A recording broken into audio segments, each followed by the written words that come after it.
Well, so it looks like we've got most of the folks. So there are a few people two folks from Albuquerque that had RSVP'd. So hopefully they'll have an opportunity to join as well. Welcome everyone. Thanks for joining this meeting and subsequent discussion. I think there's few enough people here that why don't we just go around and just say your name and what organization you're with, and then we will hand it over to the folks from Blocpower to introduce themselves and walk us through a presentation.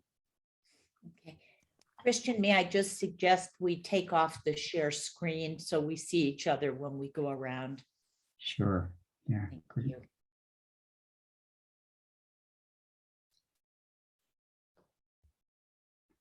Sorry, that wasn't for me, right? Yeah, can you stop sharing so that we can see people's faces, I think is what they were saying. Yeah. Thank you. Great. And so, yeah, maybe I'll just go. So I'm Christian Casillas with the Coalition for Sustainable Communities in New Mexico. Beth, would you like to introduce yourself? Yeah, and I'm Beth Beloff with the Coalition as well. And we have another staff member, Ken, who I'm not sure if you're present, or it looks like he's on the phone. Yep. I'm not frozen on that phone call. I'm Ken Hughes, also with the Coalition. Great. Adeline? Oh, you're muted.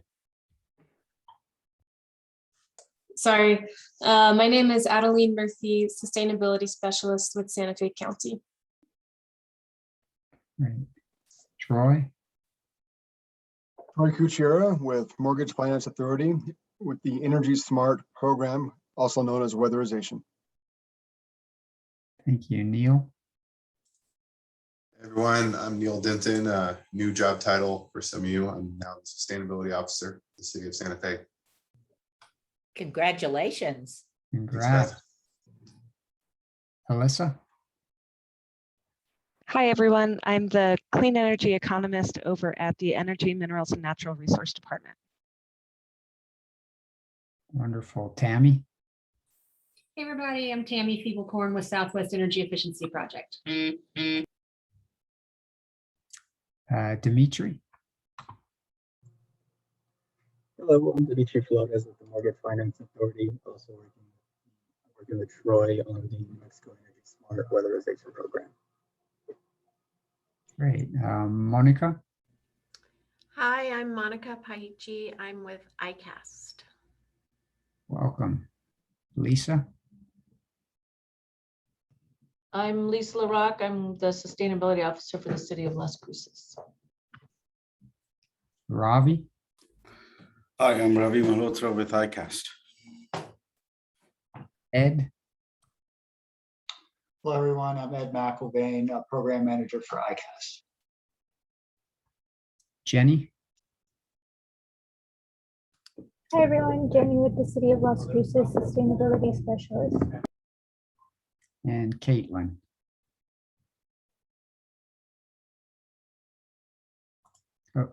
So Caitlin is having some issues, but she's a sustainability specialist with Santa Fe County. So Santa Fe County's newest employee. And so with that, I'll hand it over to Grace, Molly, and Ariel to introduce yourselves and walk us through the presentation. So welcome. Thank you so much for having us. Ariel, you want to go first? Sure. I'm Ariel Kalish-Walsh. I'm in the Enterprise Partnerships Department at Blocpower. I live in Colorado, but I grew up in New Mexico. Molly? Hi, I'm Molly Kick, and I work with Ariel on the Enterprise Partnerships team at Blocpower. Hi, my name is Grace. I lead Blockpower's business in the West, and I'm very excited for us to make a lot of electrified buildings happen in New Mexico. So we have a presentation we have prepared for you today.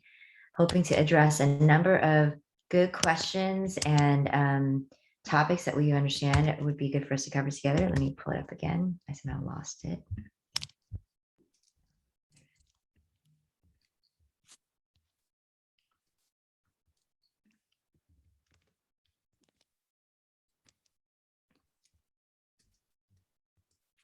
And we would like to start by kind of sharing, first of all, can everyone see my screen? Okay.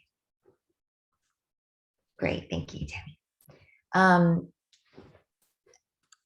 The leadership in New Mexico, your own state senator, is proving the point that we need to address our built environment decisively, and that we can do so with existing technologies in order for us to address the real challenges of climate change. This is actually a really exciting opportunity for us to redress historical wrongs and structural racism by bringing amazing jobs and improving the health and quality of life of the folks that live in our society. We start with this quote here to ground us in our potential and to show that we have alignment from leadership on down. This is very possible. And what we at Blocpower are hoping to do today is to walk you through what our proposal is in terms of our success to date in New York and in Oakland and other places throughout the country, and provide a blueprint for how this might work for our cities in New Mexico. So welcome and thank you. The agenda today starts with an overview of buildings, electrification, just a few notes to kind of ground us in our topics, some challenges that many of you I'm sure are familiar with given the folks that we have on this call. We'd like to review kind of what a scalable and just program looks like given our experiences, and then also have a discussion about how all of this is financed by others and potentially by folks on this call, just to be real about what this is going to take in order to get this off the ground.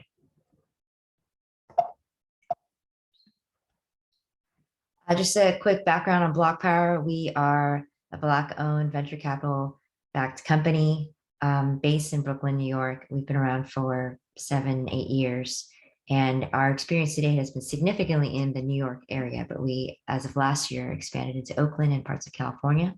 So we're moving to leverage technology to help convert as many buildings as possible, finance them through a no money down solution that enables us to address the communities of color and low-income communities that we target, and otherwise move to electrify buildings.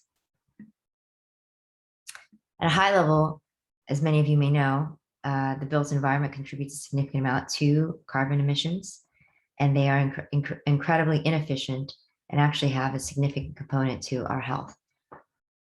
With COVID obviously being the dominant theme of the past year and a half, many of us are now much more familiar with air quality and the impacts to health that represents. All of us living in the West are also very familiar with the wildfires that we experience. And so I think the idea of buildings contributing to or being a factor in our health is something that is unfortunately not new to us, but that's something we want to reinforce, that this is both a financial as well as a health impact. We'll be going through building electrification, beneficial electrification, building decarbonization together. We use that all somewhat interchangeably, but really it's to figure out how the fuel that is used to power our homes switches from fuel oil or natural gas, fossil fuels, into increasingly cleaner electricity from an increasingly cleaner electric grid. We would like to get all buildings off of fossil fuels to be powered by renewable energy sources and help us reach our greenhouse gas and carbon targets. So as I mentioned before, it is very much an environmental as well as a social and holistic set of factors that drive building electrification. Very immediately, we want to improve the health and well-being of the folks that we address through indoor air quality remediations.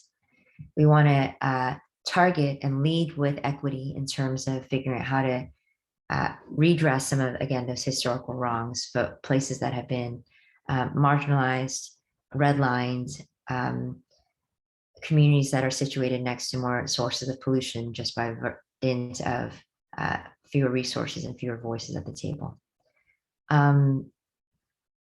Obviously, there are a number of factors more broadly in regards to climate change. And there are increasingly additional financial incentives from the federal, state, local authorities that help enable these projects. And so all of that is a factor.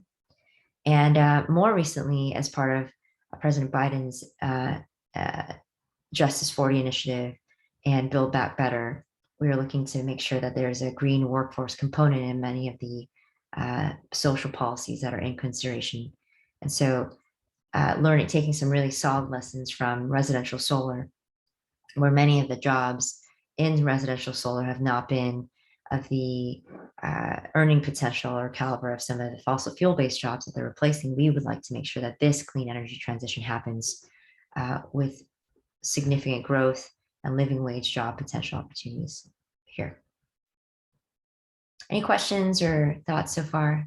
Is this landing pretty okay? Pacing well? Great, thank you. So just a bit of a background in terms of why it's hard to electrify homes. Many of you may own homes, may have had experience renovating something. If you're unfortunate, you've done electrical or plumbing work, or maybe a foundation that's needed repair. You know, as many folks know, that all of these projects require a great deal of project management just to get through all the myriad levels of parties involved. It is inefficient, it's fragmented, it drives up costs, and it turns off a lot of people. What we are proposing for the building owner, single family, multifamily, small commercial houses of worship, is a single point of trust, a steward to guide them through the various components of a building electrification process or building process. And we use our software to help qualify, convert, inform, and otherwise help folks come down this process. And we help eliminate some of the big barriers, especially for low and moderate income community building owners, to make this pencil by offering a zero down financing option. Part of how we address this for any city, for your city, is electrification, absolutely. Just a broader view, we also discuss community Wi-Fi as an important component to bridge the digital divide and also have the electrified assets that we deploy communicate, be monitored, and contribute to the grid as possible. As well as I mentioned before, the workforce development component. We want the benefits of the clean energy economy to reach more folks in all of our communities. We very much partner locally to make that happen. We work with local stakeholders, contractors, developers, nonprofits to pilot and deploy our software simultaneously, ideally. The pilot is something where we've just found, especially in low and moderate income communities, that local proof points are just critical for getting folks comfortable with the idea of this technology, which may be new to them. They want to see folks in their neighborhood be able to point to something that made sense, that they walked out on the other end of, and it's worked. And so we always promote having some buildings, any buildings, electrified that we can point to. And as part of that effort, we also feel those are the proof points that we'll have to really dial into the unit economics of what penciled for that project, what is still lacking to make this happen on a scalable level. By being able to point to local projects, we have marketing that's much more compelling. And we want to develop these projects with the real voice of the community involved, the community advisory board that we helped put in place as part of any pilot effort. That layered on with software, where we really take technology and help us identify the folks that have buildings that have the worst energy performance, that live in the wrong part of town, that would otherwise benefit from our projects. You combine those two, and that is what informs a real scalable program that leverages community strength, local proof points, technology, and financing to get to a place where we can really develop a program that is compelling. The city of New York actually just published a press release announcing our $37 million workforce development program. That program is more specifically tied to violence prevention, but a big angle of how we're going to do that is, rather than being out in the streets, we're putting young men and women into the classroom getting them useful training to be HVAC technicians, be foremen, be electricians, be energy auditors, and then have a pathway to clean energy transition economy jobs. So that was just announced this morning. We're very excited about that, but that's just an example of how workforce is a very strong component of electrifying buildings. Part of that pilot I mentioned before, just getting it off the ground is hard. Those first few projects are hard. Getting the right contractors on the ground to tell us, actually, the condition of our buildings in this area mean we don't have mold, but all of these buildings were built in the era where asbestos reigned. So that's an issue that we have locally here. We need to uncover those real localized proof points and problems through this pilot. We need to figure out, okay, average projects cost 25 grand. We can work on cutting that back here and there. It looks like we need main panel upgrades in this area, but not this area. And looks like we have about a $4 grand shortfall to make this project fly on an ongoing scalable basis that actually addresses the returns that capital partners need. Maybe we need to figure out a different financing mechanism for this region because we need the interest rates to look more like 5% and not 8%, or even down to 2%. All of that capital stack is also what we have to address here.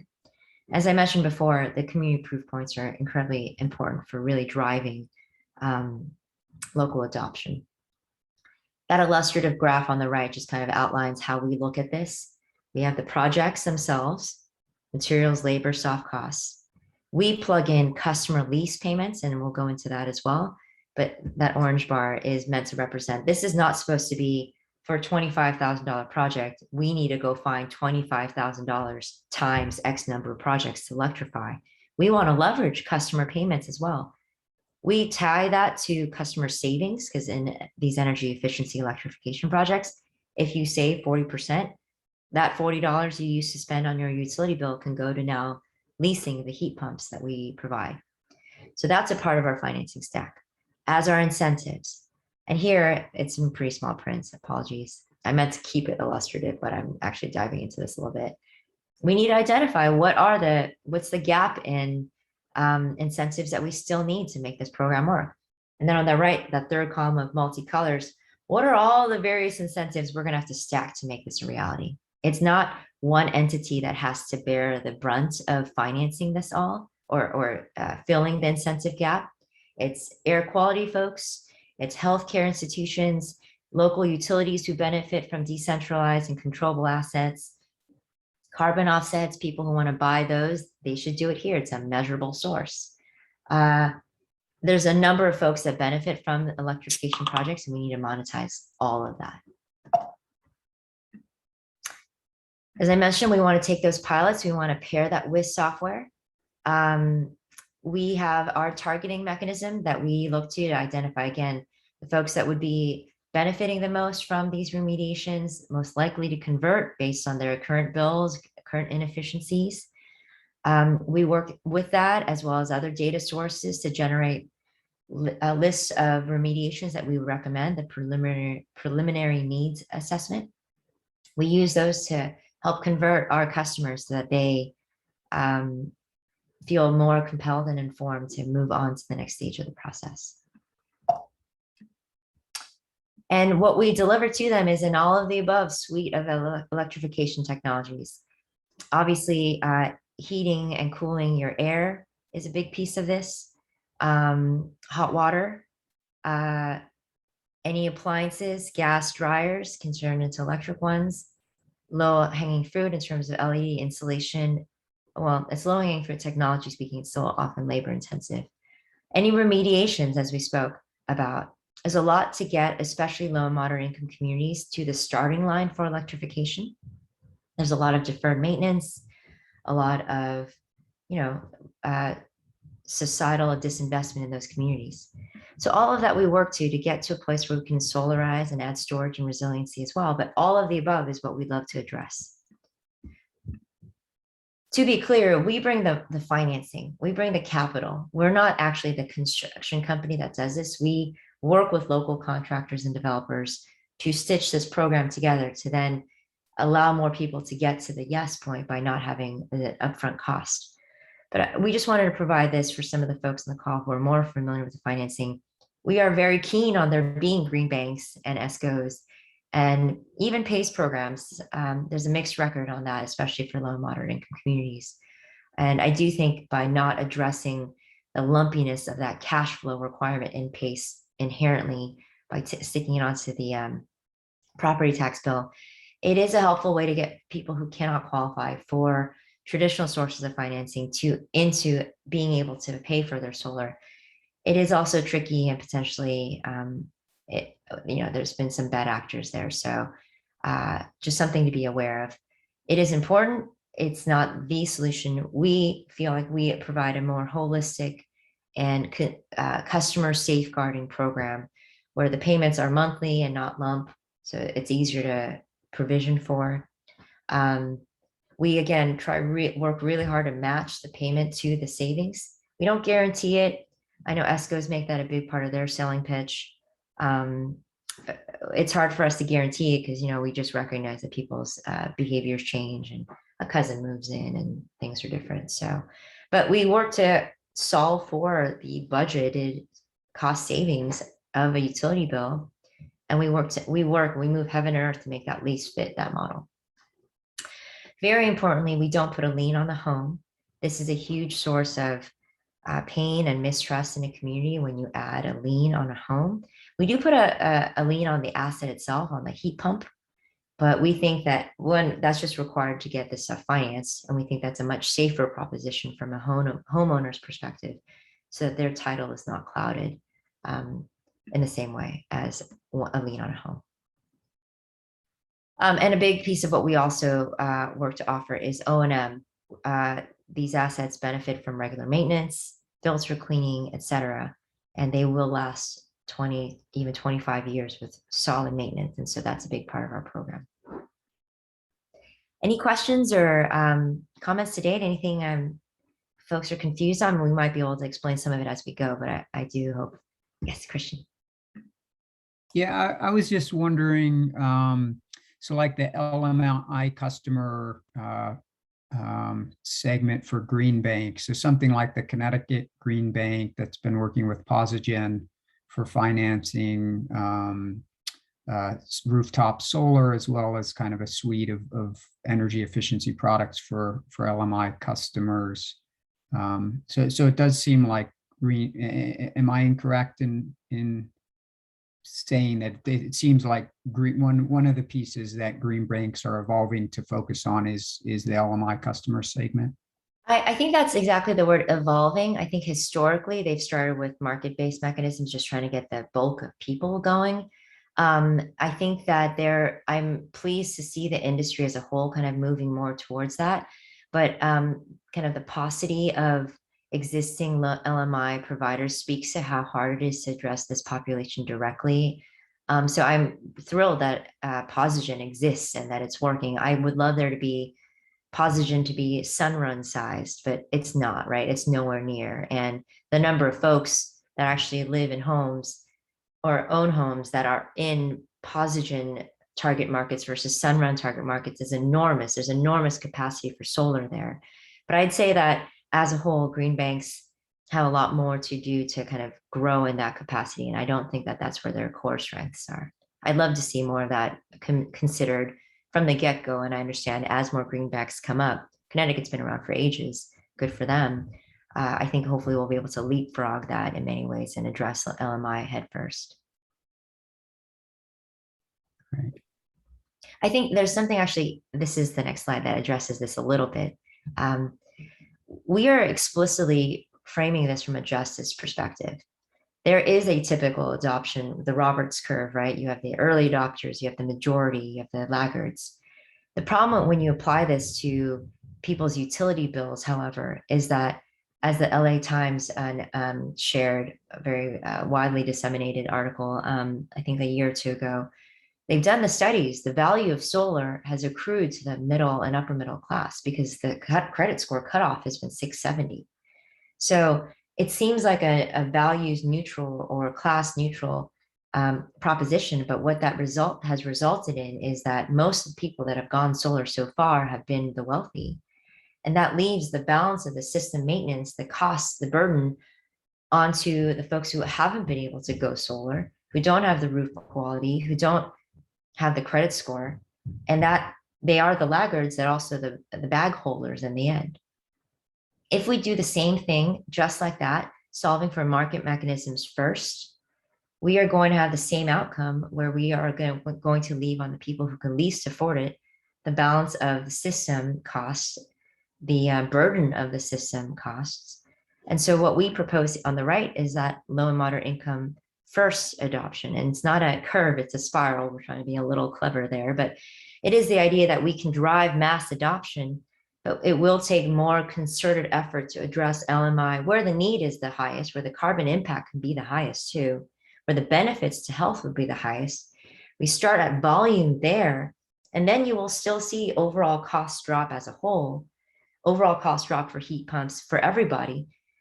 But we want to drive this through policy with LMI first. And by doing so, it will benefit everyone. It will not leave the laggards, the people who can least afford this, holding the bag at the end. And it'll address their health, greenhouse gases more intensely, and be an important social justice effort that we need to do as part of our society's reckoning with our past. Any questions or thoughts about this one? Yeah, I have a question. So I know you've mentioned that these are lease payments, and so I'm wondering how, like, I guess at the end of the lease period, is it owned by the homeowner?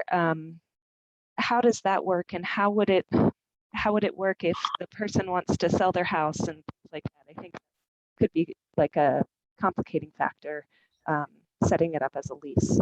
Absolutely. It depends on whether we go with a capital or operating lease. So there's some nuances about what is possible and ideal in every state. It differs. We haven't gone through this all the way through yet, so we haven't, frankly, reached that conclusion here in New Mexico yet. We do have some helpful cues from residential solar. I used to work at Sunrun. I opened new markets for them, so I'm familiar with, proud of, and also know that there's a lot of good work to be done there. So we have models for how leases can be productively transferred to the new owner, how they could be bought out by the in the sale. So from a technical perspective, we will rely on how this works well in residential solar and do something similar. Again, operating versus capital leases, I don't really want to go into the financing structures there because I can't really. But there can be a buyout, there can be a transfer. We can remove the equipment if that's what the buyer wants. There's different options, but we absolutely consider that as part of our customer success holistic package. Thank you for that question also. Anyone, we can keep moving, and as they come up, we can, please also feel free to put that in the chat and I can address that as we go. Oh, Christian, you had another one? Yeah, so I was curious about the, and we have Troy and Dimitri on the line as well, who run the state's weatherization assistance program. I was wondering how does your work complement, partner with the the nationwide weatherization assistance programs for a lot of these households that are probably most in need. The idea of going out and taking on a loan might not be something that they're willing to do, and yet they could benefit from subsidized energy efficiency programs that would just reduce their consumption of natural gas. I mean, this is an all of the above strategy. And not only do we like to partner with existing programs, we need to partner with existing programs. When you are trying to make an entire electrification project fit into the budget of an cost savings, energy efficiency savings, it's hard. So this, to me, I look at LIHEAP and WAP, and frankly, any program that can give free money to low-income folks to weatherize and remediate their homes. I want all of that, and it's still not going to be enough, is what we've seen. So that's an important piece of it. What we have found in many of these broader national structured programs is sometimes there's weird qualifications about what is included and what's not. Like ceiling insulation is included, but not wall, or vice versa. The fact is both are necessary. So we will take, if there are other pots of money that will fund whatever it will fund, we will take that all. And we still think that there's going to be a role for financing a lease separately, because what we have seen is there are still customers where the WAP dollars just do not cover enough. It covers like a significant amount, and we want that, but there's still that $30 a month that they can't, or 15 grand it doesn't cover, where $30 a month could help it. That's probably low. $100 a month could help it. Or there's something, I look to all of the existing programs as necessary partners that we would then build on and extend, as opposed to supplant or have any competitive instincts about. We want that all, and it's not going to be enough. I almost guarantee it. Thank you. Thank you.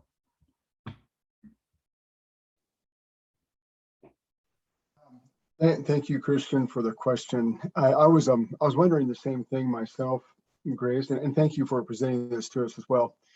One of the challenges that we're seeing is the cost of natural gas versus the cost of electricity. Absolutely. The Department of Energy, who is our primary funder, is talking about this constantly, about ways to electrify homes and to make it cost effective for the homeowners, the people in need. Different states have different disparities between those two fuel costs. New Mexico has a pretty large disparity. Right now, we're looking at an oversimplified view would be $2.29 per MMBTU with natural gas. With electricity, it'll be $22.83. And that's only the first 450 kilowatts. There's a lot of ways to express that, and I just took the base rate. My concern is that the homeowner would end up with the lease plus that difference in payment. And that's how it is today. That doesn't mean it's going to be the same way in a few years. Those numbers might change. I think to your point, I think the numbers will change. I think that we're kind of reaching a tipping point in terms of what we will tolerate from a natural gas extraction economy subsidy from a federal policy on down perspective. I also think part of the solution will be cleaner. I mean, once we have critical mass of solar and wind on the grid, it will impact the grid in positive ways. And I think electric rates will slow down. I think also solar and storage is a part of this. Everyone where we can, we absolutely should cut 20% off their bill and locally site solar, or at least 10% through community solar.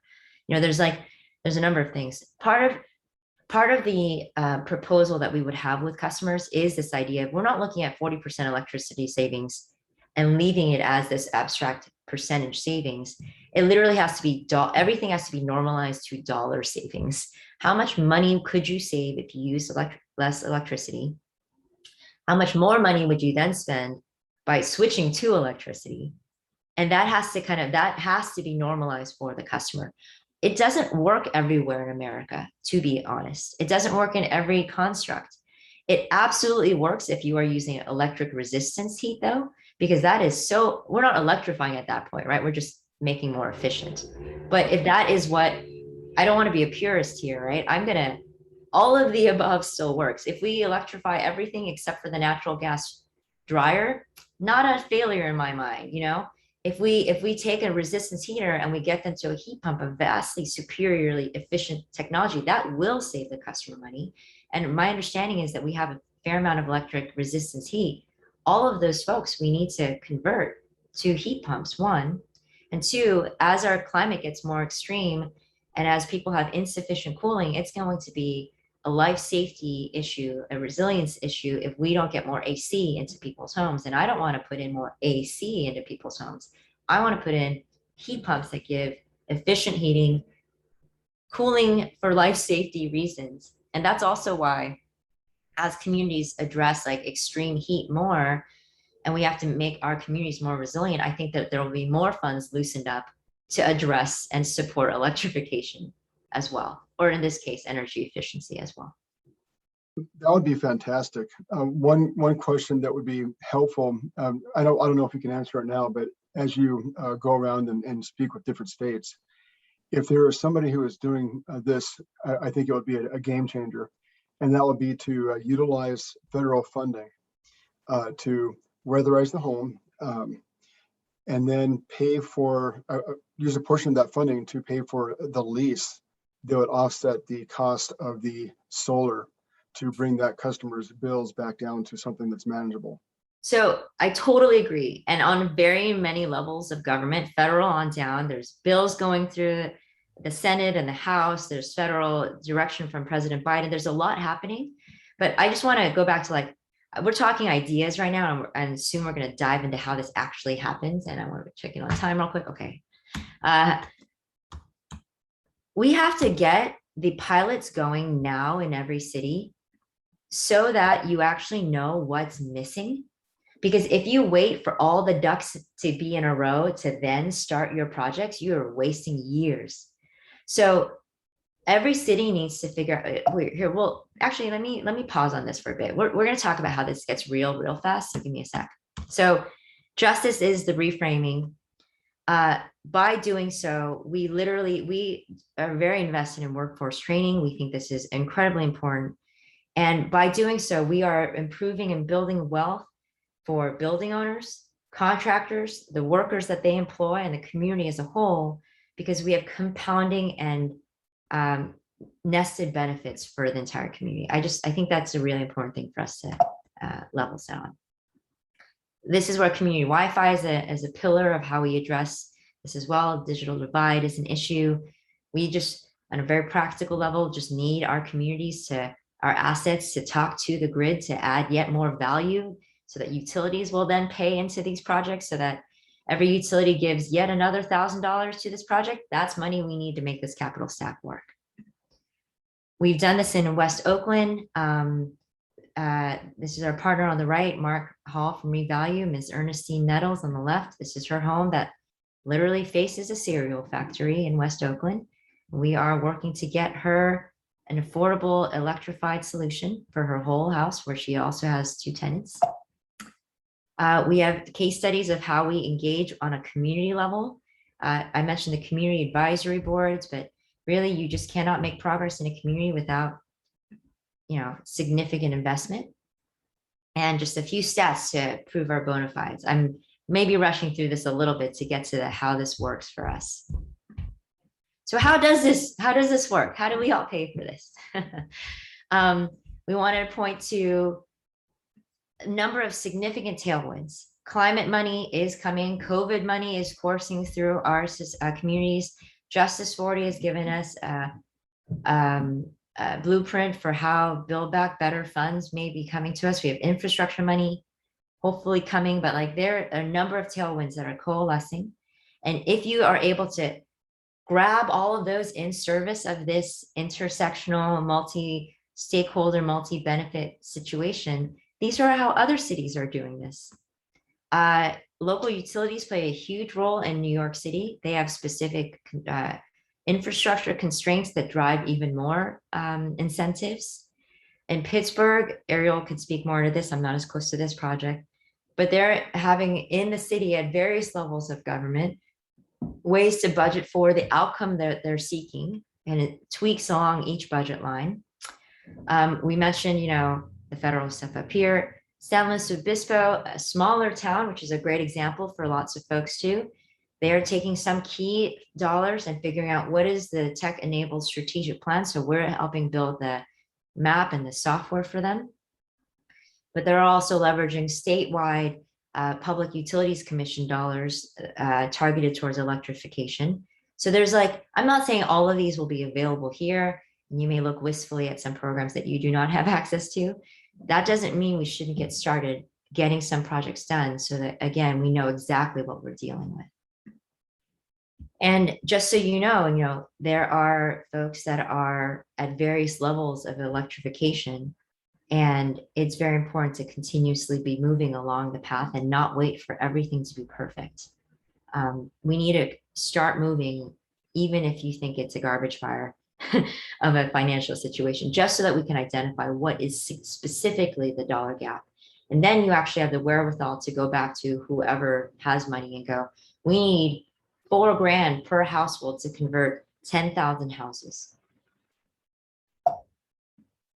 So in terms of getting started, how this looks in practice, the strategic alignment within a city is incredibly important. The equity-based conversation at the city level, working across departments to queue up those budget line items.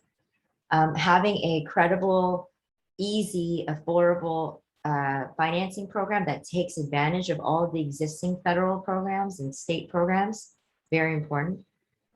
And laying the groundwork for what does community-based engagement look like, and how do we start that buy-in process for the stakeholders that can really speak to what the local needs of the community are.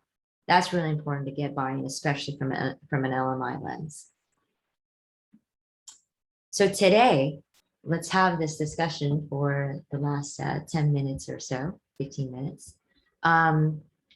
What are the unique circumstances and opportunities that we can kind of cross-pollinate and expose in this conversation? How can we support each other and uncover some things? In earlier conversations, we learned about swamp coolers, electric resistance. We learned about the International District in Albuquerque. Like, what are the key points that we can kind of bring to bear? We're working with Prosperity Works and Energy Works to kind of see, how do we get our first projects off the ground? What equipment or materials do we need to empower you to do so? Please do email us if you would like some specific ones. But we have materials that can help guide building owners through this process, equip and empower developers in your community to go through this process so that we can get those first buildings done as part of this. I mean, if we have the software too, even better. If you have budget for that, great. But not waiting for perfect, that being the enemy of good. How do we get started? That's the conversation we'd love to initiate today.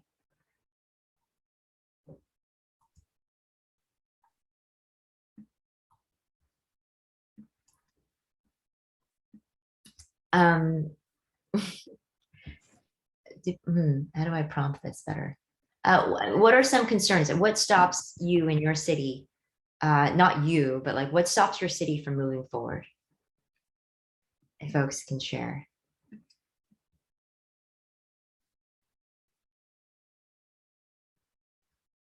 Lack of, I mean, cost savings during COVID, that's got to be compelling, right? I'm sure lots of folks are thinking about how to help people save money during this time, right?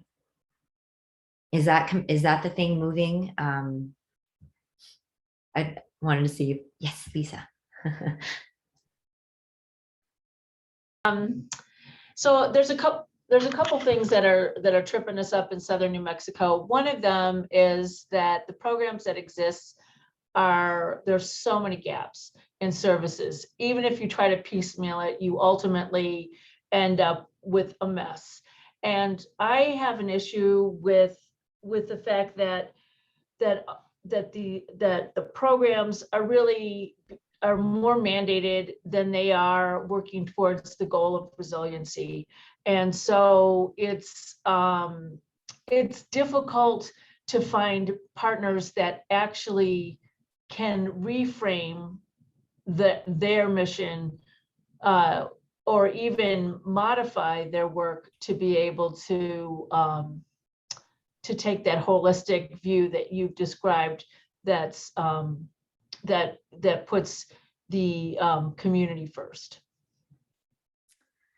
When you mention partners, do you mean like in government, in like community? I mean, I'm just saying that the services that currently exist don't do that, or they do it at such a small scale that it doesn't address the problem. Excuse me. And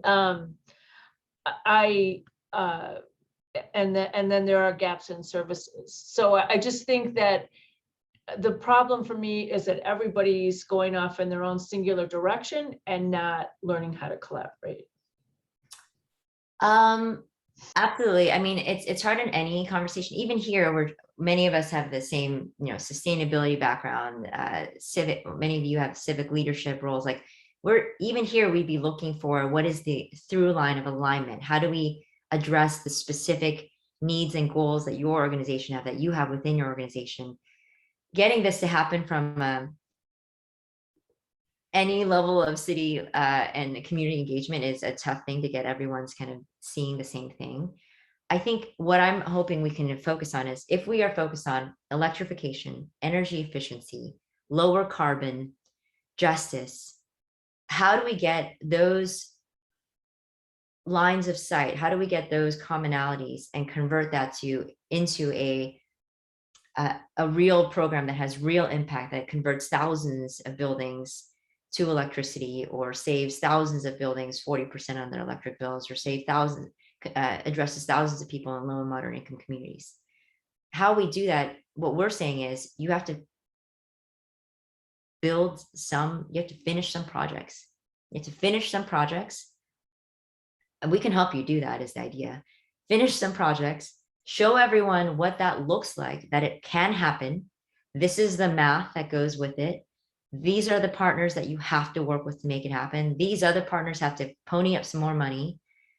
This is what it feels like for the customers, and then roll that into an informed program that can then scale. None of us want to do this and electrify 5 buildings in our cities, right?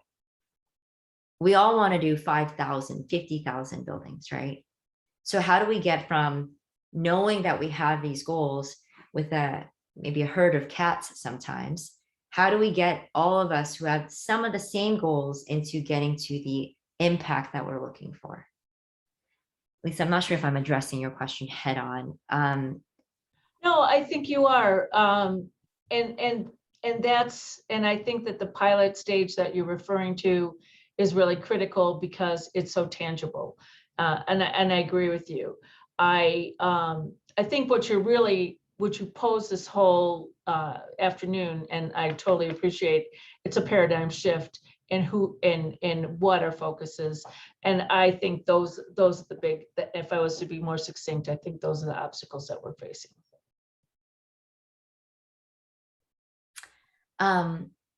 I think too, just to make sure that we don't stop at pilot, many folks who do really great work, who are kind of thought leaders or nonprofits, often kind of stop at the pilot, because then they're like, well, we need more money to then make it scalable. What we want to do is have our sights on the scalable program, that we just look at the pilot as an enabling function for. So the pilot is literally meant to also identify where more money is coming from. And so just to be clear, it is a pilot I'm driving to right now, but it's very much in service of the scalable program.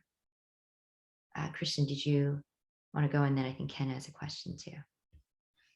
Yeah, thank you. It's just kind of piggybacking off of this topic. I wonder, in the case of a pilot project, I imagine to date they've been pilot projects in a specific geographic location in a certain city. And I wonder if there's potential for, here we have on the line 3 cities and a county. Is there potential for scales of economy being built through some sort of a collaboration of cities? So for example, rather than being able in a pilot to do 50 or whatever, 100 buildings in one city, what would it look like if, well, maybe you're only able to get initial funding and buy-in to do 25 in each in 3 different cities or something like that. I'm just curious if you've at all had any proposal or experience of doing that, and if you have any thoughts about what that could look like with the coalition members. I mean, we haven't, but we do think that it is the small to mid-sized cities that can move more decisively often than some of the bigger ones.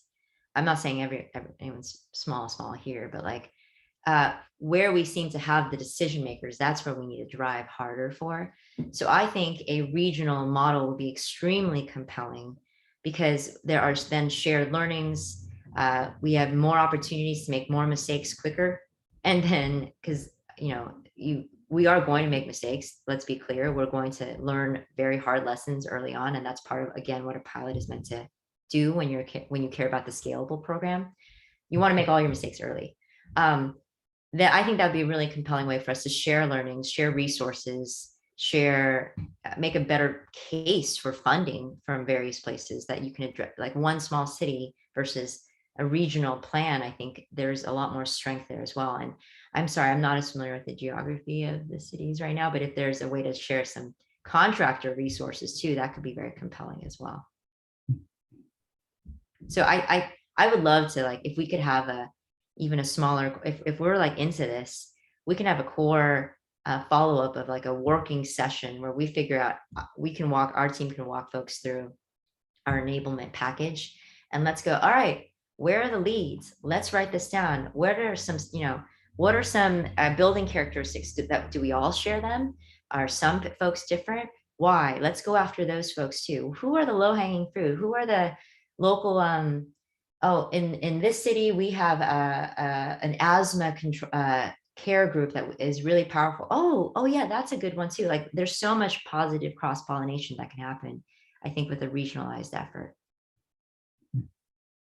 Yeah, fantastic.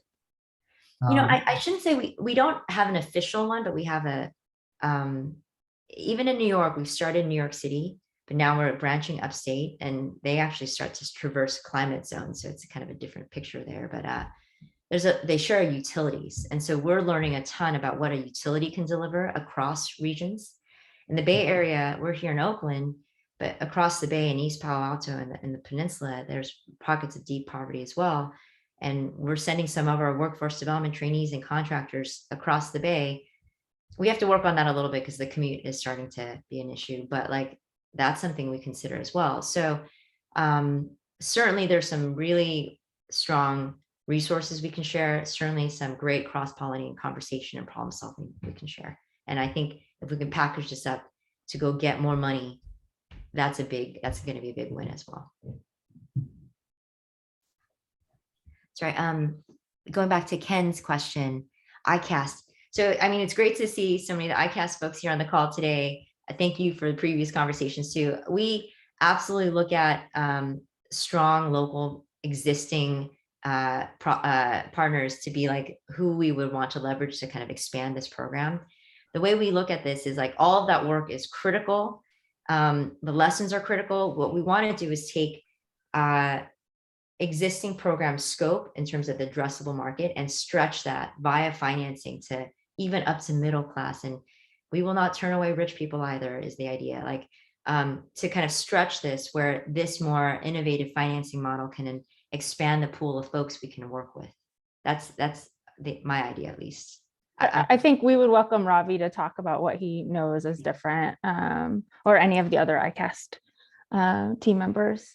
I know that they've recently started with the, I'm not sure if it was the College of Santa Fe, or they've got a workforce development program in play and have a lot of experience in multifamily. And so it would be great to hear more about the differences as they see them from our presentation. If Ravi's or anyone's available to speak. Well, so sure, this is Ravi. I really don't see very many differences. It seems to be a duplication of what we are doing. So it'll be interesting to see. We just don't do single family. We're just focused on multifamily. But other than that, it's a very similar concept to what we are up to. So maybe I missed some of that in our earlier conversation. We should absolutely kind of join forces then in putting out a more comprehensive, coherent package to tackle both sides. We do a single family as well. Our expertise is in multifamily in New York, but here in Oakland, more of our projects are single family just by virtue of what has moved faster. sorry, I said we don't do single family. I know. It's multifamily, yeah. Yep, understood. Ravi, Ariel, maybe yeah, we've reached out. We haven't had a chance to connect. So Ravi, I'll reach out again and maybe we can connect then.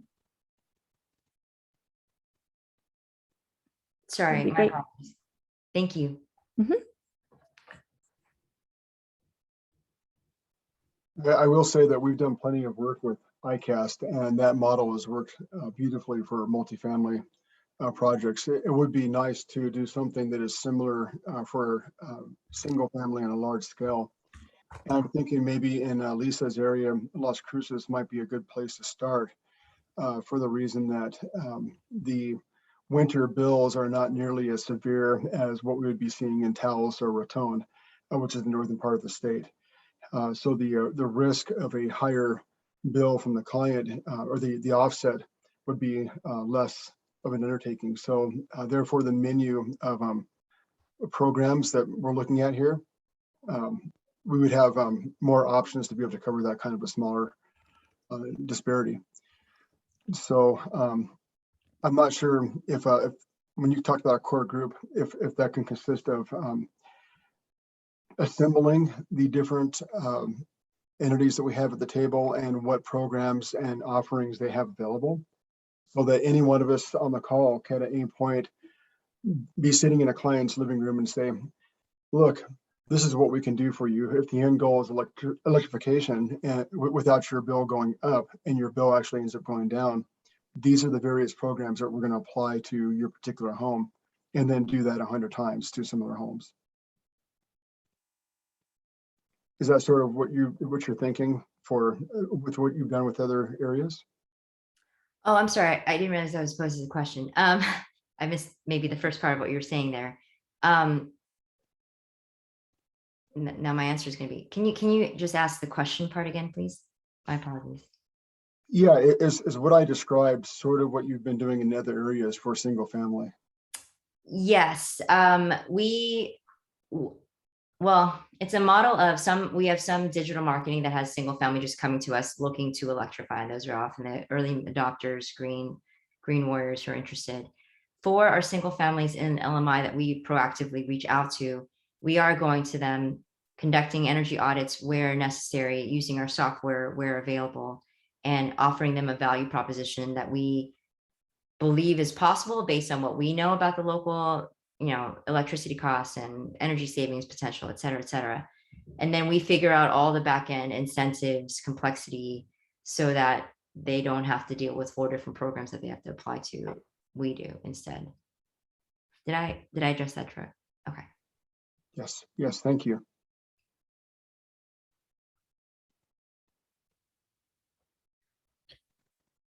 Please, Christian.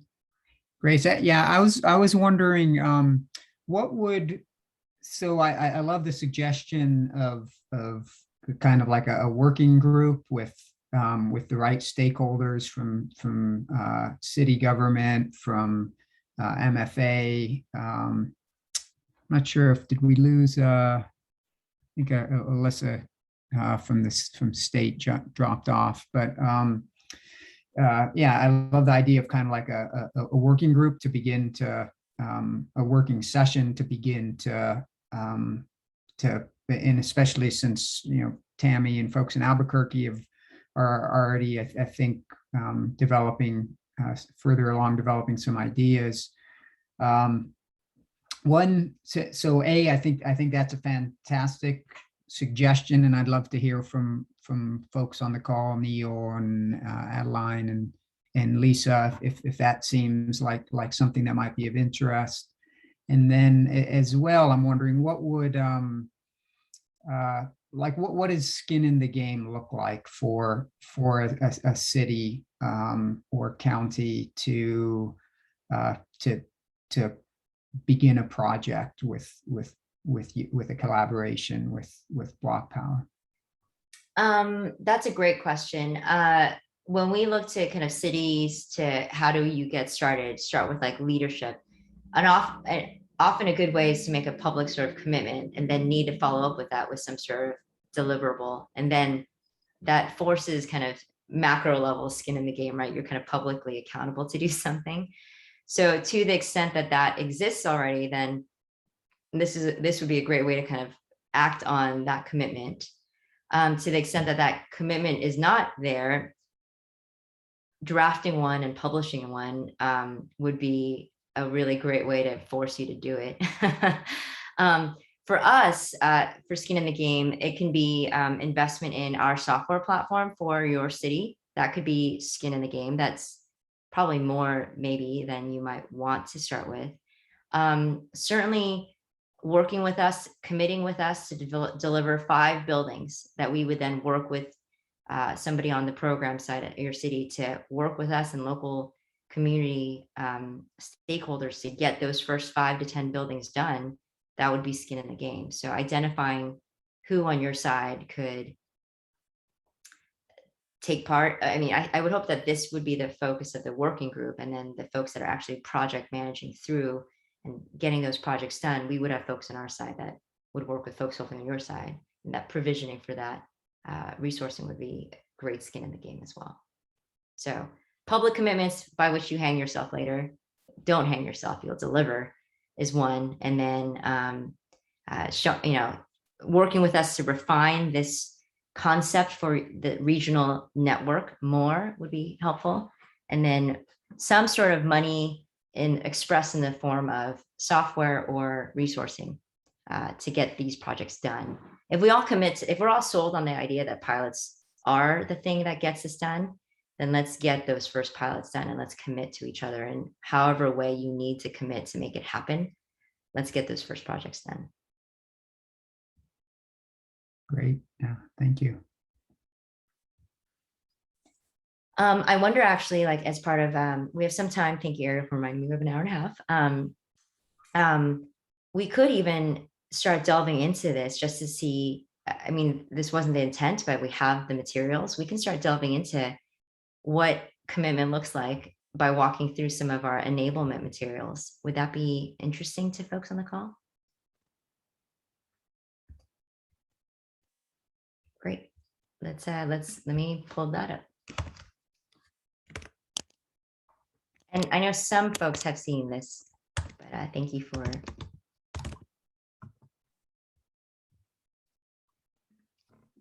sec while I pull it up.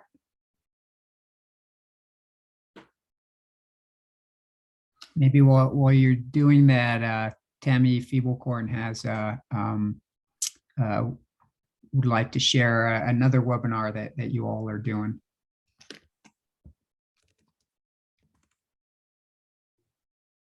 Thank you, Christian. I just wanted to let folks know that next week we have another webinar from Grace, and it's specifically targeted to small businesses, although we do have a few individual homeowners that are joining us as well because they saw it and wanted to join. So if you have anybody that you've been working with small business wise, houses of worship, small nonprofits that you'd like to send the information out to, I'll put my email in the chat and you can just shoot me an email. I'll get you all the info so your folks can register for that as well. Thank you, Tammy. So this is something we actually shared with Energy Works a few weeks back, and it's meant to just kind of give you a sense for make this more real kind of land.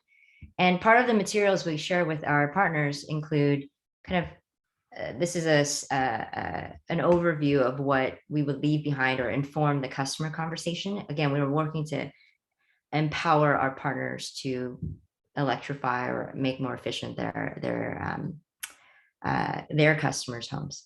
So, what do you get? Tenant complaints, operating costs, value, what's included in the lease, why that's good. A little primer on heat pumps, just because that word is not something everyone's familiar with, and it's getting better. New York Times had an article about heat pumps. When you're in Portland and it hits 120 degrees, you start to research things, and once heat pumps are coming more in the conversation, but still a little less informed. We try to show off we're a real company. We've done this here this is a case study from New York, in the church here, in a multifamily here, in a single family here, just to show folks that this is real. We obviously would love to make a version of this that has New Mexico architecture involved. We're a real good looking company. That's facetious because I'm also actually not even in a photo. I joined it during the pandemic. Some logos to make people feel safe, and then a sense for where things go. So this is the leave behind, and then we often actually also attach a copy of the contract itself. This is just to kind of orient folks to what is it we're doing. For our partners, we also share a copy of our customer contract, and then, which is an energy savings agreement, this ESA, as well as a contractor contract. And that's because most of the folks that we work with also are stewards of their customers, care about their nonprofit's mission, their, who they're targeting. They just want to make sure that we're doing right by their customers. So you don't have to do anything with this, except if you want your lawyers to look through it and feel confident that we're not stiffing anyone. That's what we share that for. And then here is really where we like to have a lot of the conversation. And Tammy and Doug and we have been working on this. But it's really just to orient, like, what is brass tacks? What does it take to get this going? And so we have the climate alignment here. Sometimes we're going to want to dig into specifically greenhouse gases. Sometimes it's going to be electrification. It sounds like here we have more EE over electrification is more likely given prevailing. I should ask, like, with this kind of broader group of folks across the region, is like resiliency coming into play? Are people talking about extreme heat and impact to vulnerable communities? I'm seeing some slow nods there, but maybe making more resiliency there. We should absolutely do cooling centers. Also, we should put in heat pumps targeting families that have elderly folks in on them, or heat pumps targeting families that have kids with asthma. Great targets to focus your money in good places. Those nonprofits should fork over some money to make this happen too. We're actually talking to healthcare companies out here in the Bay Area, because we figure West Oakland is a community we have in Oakland, bounded on 4 sides by highways, sitting right next to the Port of Oakland, one of the busiest ports on the West Coast. Lots of diesel trucks come in and out of that port, and the air quality is atrociously and in a documented fashion terrible. We are literally working to target families with kids under 5 that have asthma. And my pitch to Kaiser Permanente is, what is the value of an avoided emergency room visit from a cost benefit perspective? One underinsured family's visit to the emergency room, what is that value dollars wise? And then we can also layer on marketing wise and sheer human goodwill wise. But like, even in the dollar sense, an avoided emergency room visit could be 10 grand plus. How about a couple grand for that family's air source heat pump? Like, we're trying to be creative here. Anyways, sorry. Resiliency. What are some of the other, let's hear from the folks here. What are some of the other values that we are explicitly going for, that your leadership has expressed, that we want to address through our efforts?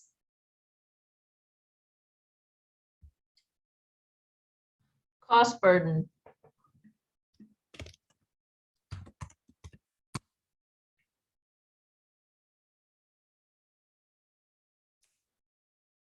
Is there a big push for EV chargers, or we have here? No, I'm just asking. I don't know.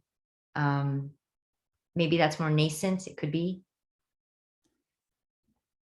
Yeah, so I mean, that's a big issue, at least in my mind, in terms of equity. It doesn't make a whole lot of sense at this point, giving rebates for chargers to low-income families that can't afford an electric vehicle.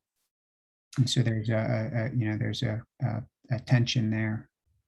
I'm not saying that.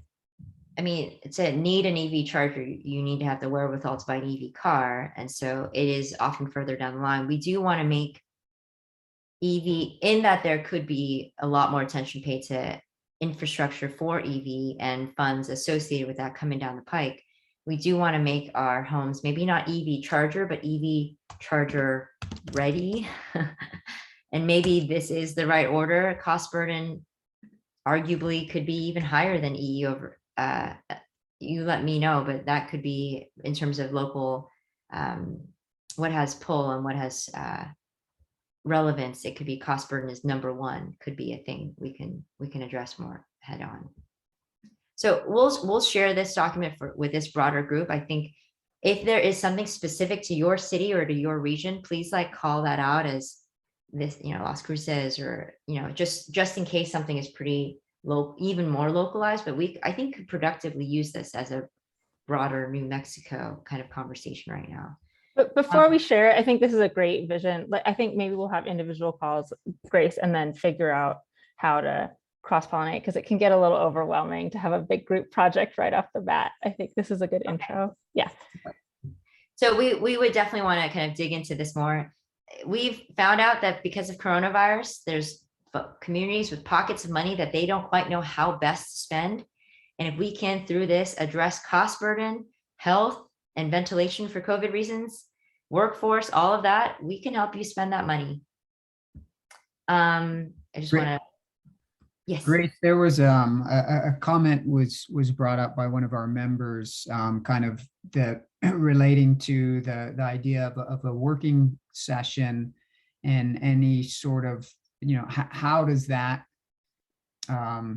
at the end of the day, if then Blocpower is competing on proposals with something like, I don't know, I'm just making things up here with another group, then that could potentially, propose a conflict of interest to have participated with a potential vendor on developing projects. And so I'm wondering if that's something that you've encountered in other cities, or if you or anyone else kind of has thoughts about that.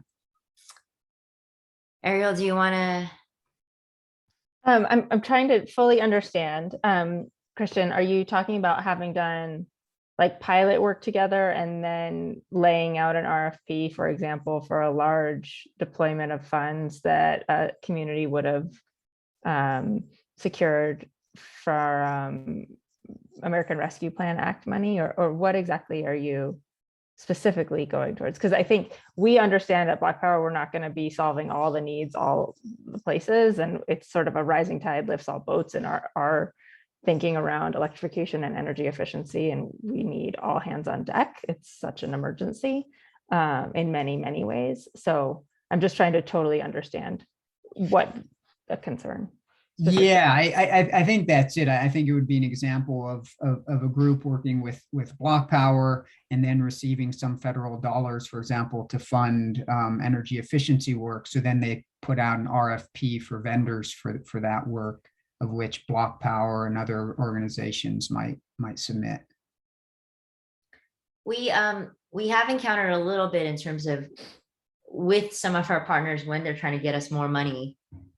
City of SLO is going through this right now. They would love to funnel more money to our program, but now they're like, oh, now we're across some threshold. I think there's a question out there for me to you. Some cities have like pilot level work that is just discretionary. And if you had other financing to get things off the ground and you didn't even use ours just to be less collusionary, I don't know what the word is, not that we're doing anything below the line, that is fine by us too. I think the number one outcome for electrification to happen in any city, you just need so many proof points that however you get that done, please get it done. And we are happy to be a part of it if we can, and if it's above board to do so. And if you just have pots of money sitting around and make that happen, you should do that too. I do think though that what we specifically learn from pilots is things that we kind of bring our IP to doing and extracting from a pilot. So if there's some sort of under $100,000 threshold that's discretionary, perhaps you can hire us as a consultant, and then you've codified this into something separate, and then you can have a separate RFP for the broader program. But that could be one way that you could deal with potential perception issues. I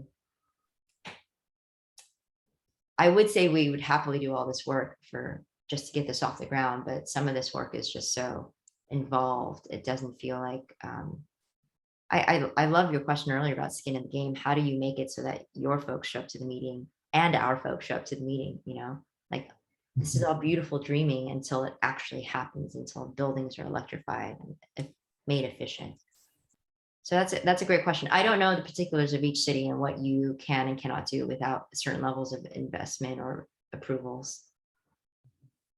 Maybe that's something we discovered together, Ariel, on the one-on-one level.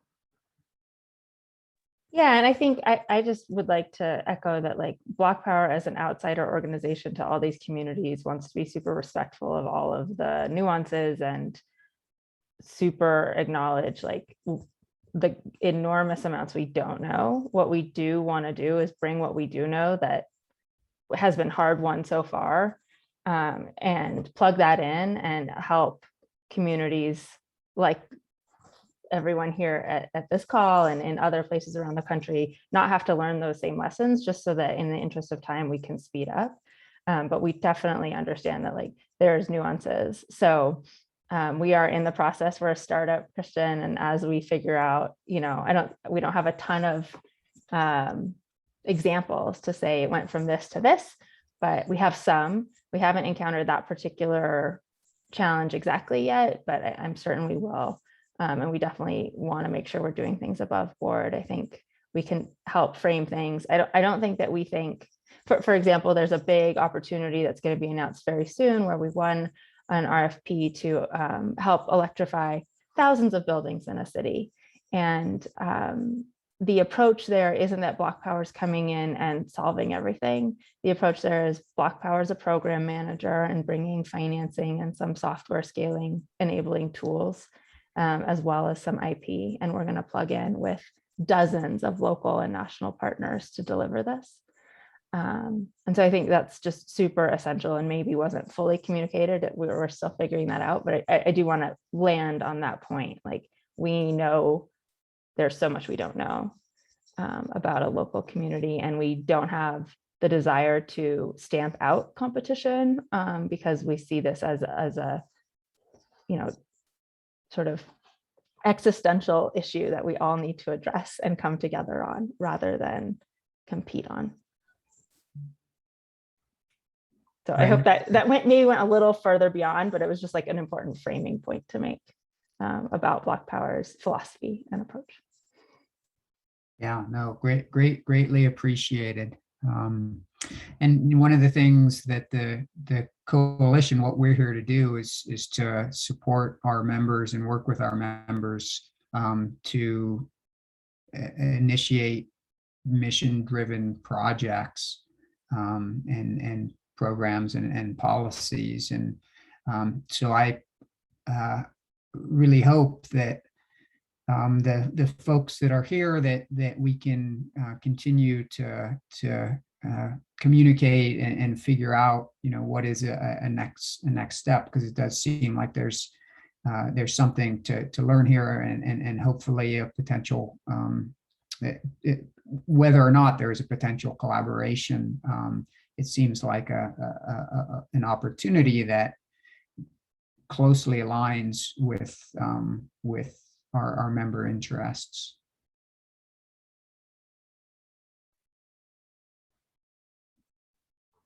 So I know, do you guys meet monthly? Is that your cadence, Christian and Beth?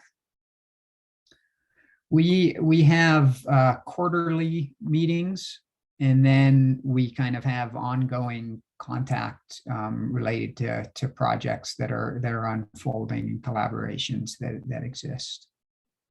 So we can put out a call for those interested in a regional working group for this specifically and call a meeting if we can get a critical mass of our members. Yeah, I think that would be really interesting and provide some opportunities for New Mexico to come together. And, you know, we're doing this with individual cities, but I love the idea of cross-city collaboration and, you know, gaining efficiencies that way. And as well, Troy, Tammy, are there other folks that you are aware of from you know the work that you both do that would be important people to have in the conversation as well that are maybe missing today? I think you already know this, but Energy Works, Doug Campion would be a really important person to have in that conversation. I'm thinking probably somebody from P&M, possibly Don. Yeah, because they would be a significant player in how rates would be determined several years down the road. So yeah, somebody from the utility. Maybe even El Paso Electric. I'm not sure if Lisa, if you have a contact with El Paso Electric or not, but that would be another potential source that we can work with.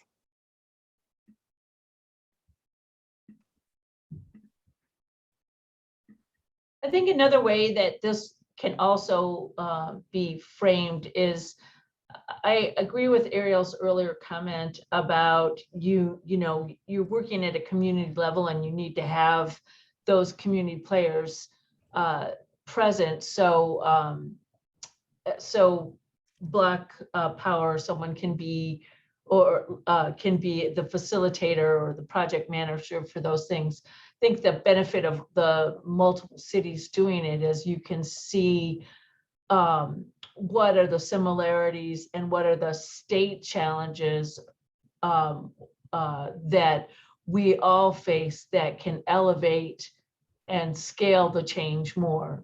Like for instance, if I can't even think of a for instance, but if eligibility were, you know, if all programs required documentation of citizenship for eligibility, then we could find workarounds for programs that have federal funding, something like that, something that resonated, you know, that reverberated around the state. So those would be other ways of doing this rather than bundling, because Troy brought up earlier, our geographic area, we're faced with extreme heat challenges. That's not quite the same factor as it is in the northern states there. So our temperature are predicted to go up to like 105, 110, where we'll be like Phoenix. And we don't even have air conditioning in our buildings. So we're facing a different threat.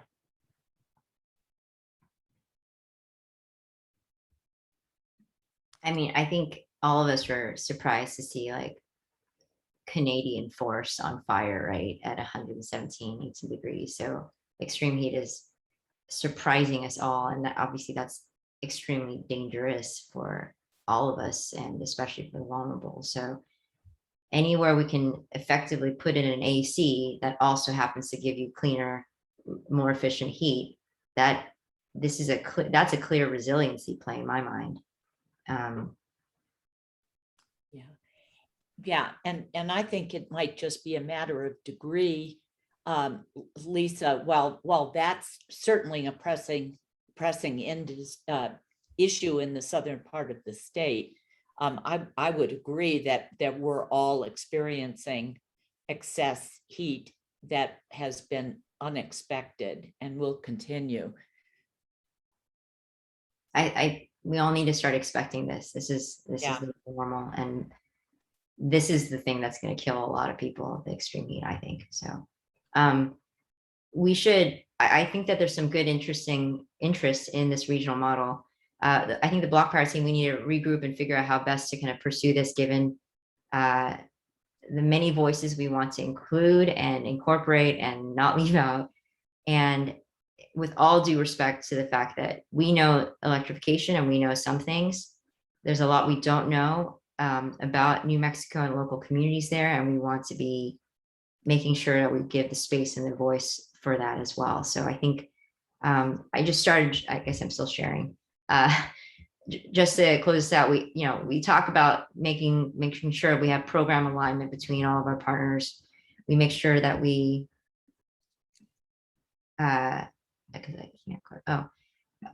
better understand kind of the building characteristics, so that we all kind of are clear on what is involved by region. We have not worked in the Southwest. It's different clearly than lots of other places. making sure we're aligned on what are the existing incentives versus what are the ones we need to go figure out how to make the business case for to go get. What are the leads? And then we also work towards, you know, what should the local community advisory boards be constituted of. So all of this is in service of getting more actual building projects done. And